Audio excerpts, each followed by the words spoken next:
Ones that rarely come out. My short ones are 95 centimeters or 90 maybe.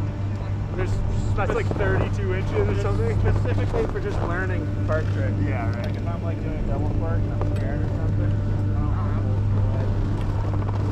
Oh, it's hammering snow now. Look at these planes. Alright, ready?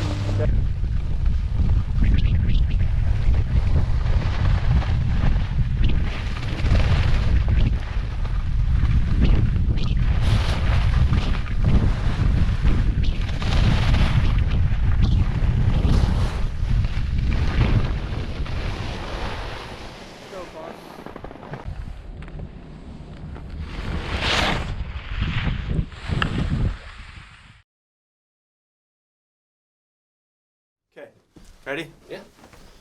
Hey skiers, I'm Jeff from skiessentials.com. I'm Bob. How's it going? Bob and I are here to talk about these 2021 K2 Disruption MTI skis. You may have seen our intro video. About 3 weeks ago we introduced this line in general, or really 4 skis from this line that K2 has done a little bit of an early release on. And today we thought we would do a deeper dive into the MTI, which I have dubbed the flagship model because it's black. Yeah, it looks cool. It looks super cool. Before we get into it, you can win a pair of these skis in the February Ski Happy photo contest. Definitely check that out. We link to it all over the place on social media if you follow us on social media.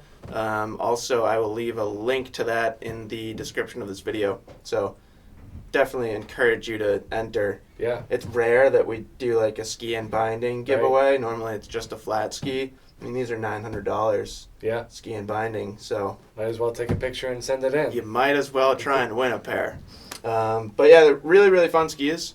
I've been having a lot of fun on them. I saw these skis for the first time, it was like late June, and I went out to Seattle, spent some time at K2's development center, and really kind of got to see like all the different ingredients that go into this ski, which was really cool.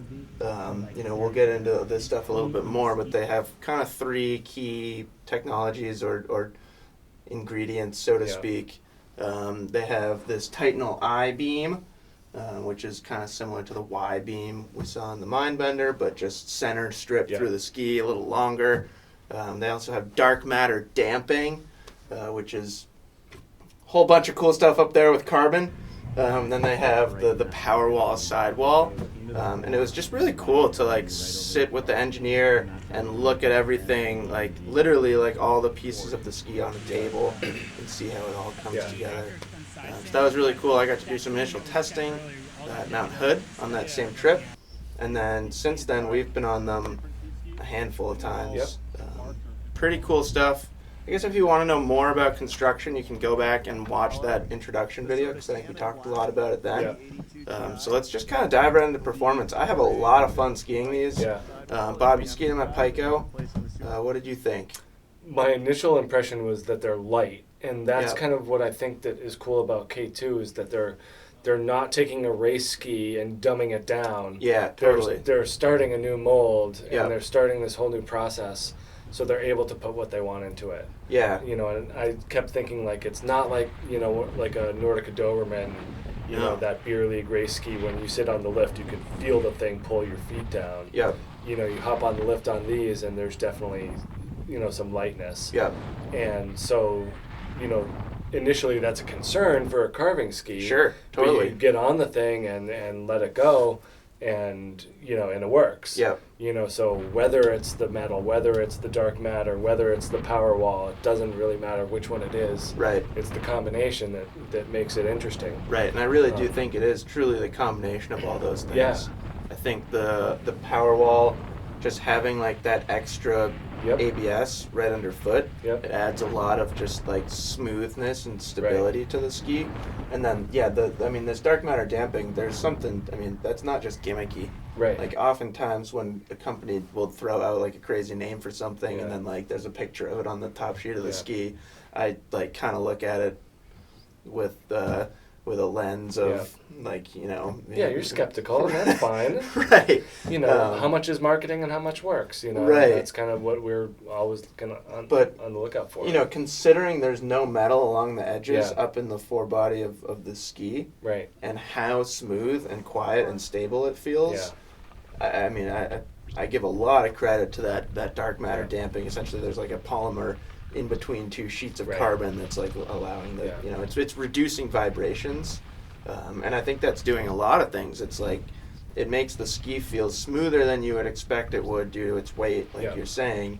And then it also increases edge grip. Yeah. Because in a, you know, if you were to take a super slow-mo shot of a, like, you know, a 2-sheet of metal front, like a race ski, basically, say we did it with an actual World Cup race ski. Yeah. If you were to take a really, and you'll see this if you watch World Cup races, if they slow down a shot of somebody in a turn, you get all these like slight vibrations in the tip, and it's you know, it's physically picking the ski up off the snow and then putting it back down. Yeah. Like, granted, it happens in milliseconds, but it's happening, and by kind of reducing some of those like high frequency vibrations, they're actually increasing edge grip, or you get it longer. Yeah. So I think that's really cool. I just, you know, I think these skis have a really fun feel. I think they just work really well. I keep having this idea that they, you know, we're very different sizes, different weight, and there are times when I am on a, you know, a call it a beer league race ski. I call this a beer league race ski, but say a traditional beer league race ski with 2 sheets of metal and, you know, traditional construction. I often feel like I don't really have the weight to push them. Yeah. I just really enjoy the way that this ski feels. Yeah. And super fun. That damping also leads to predictability, which I think is a big aspect of it. Like, totally. You know, and I demoed this size. This is a 177? 175. 175. Yeah. So I should be on the bigger one. It's definitely the right size for you. But that's always my concern is when I get on these shorter racing skis is how predictable is it going to be? And this one was great. Yeah. You know, and kind of a similar feel to that Mindbender, just with that, you know, that different build, the different build and the different shape. Yep. So, you know, those also are very predictable, very kind of, you know what it's going to do when you put energy into it. Yeah. And that's how I felt with this, even though I wasn't sure I was going to at first, feeling it on my feet and, you know, thinking, well, it's short for me, but, you know, I'll give it a go. And so that's what you get, is you get a high amount of predictability. Yeah. Even though it doesn't quite feel that way at first, which I was pretty impressed with. Totally. And I, like, when I ski it, that predictability for me, like, turns into kind of forgiveness, which then turns into just me feeling more confident. Right.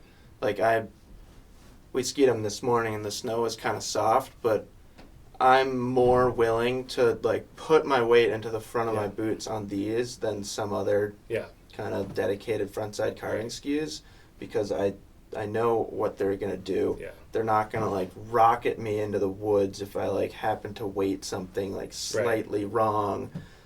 They don't accentuate mistakes in my skiing like I feel some other carving skis can do.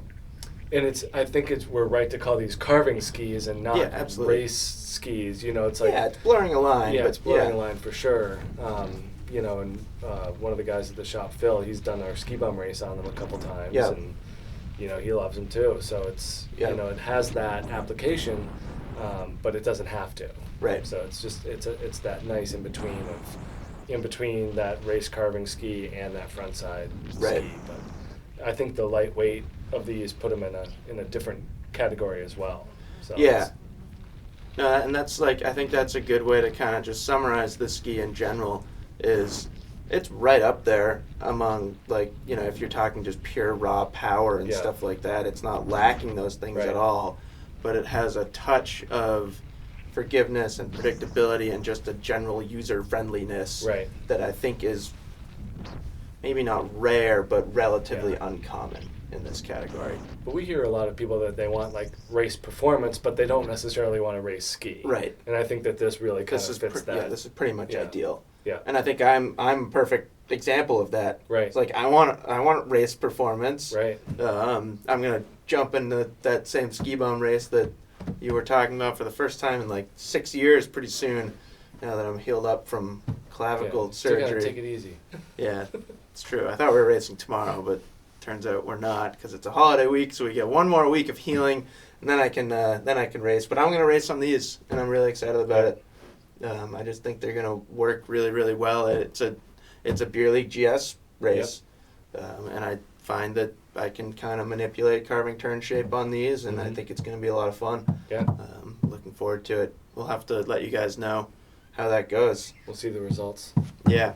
So that's it. That's the MTI, 74 underfoot. So it's on the narrower side. The next disruption ski that we're going to review is the 82 Ti, and I do feel like those are a little different. I feel like that 82 Ti, I mean, on paper they're like exactly the same. Like the construction's the same, but just adding some width, I found you could skid that ski a little more easily, a little more versatile. Yeah. This thing loves to be on edge. Yeah, that 82 will hit a broader range of skiers as Totally. well. Totally. And it's yellow. Yep. Looks really cool too. Yeah, it looks fast. So yeah, that's it. K2 Disruption MTI. Definitely enter Ski Happy if you haven't already. You could win a pair. They're awesome. Yep. Real fun, real fast. We'll see you guys on the slopes. Bye. We'll be out there testing skis.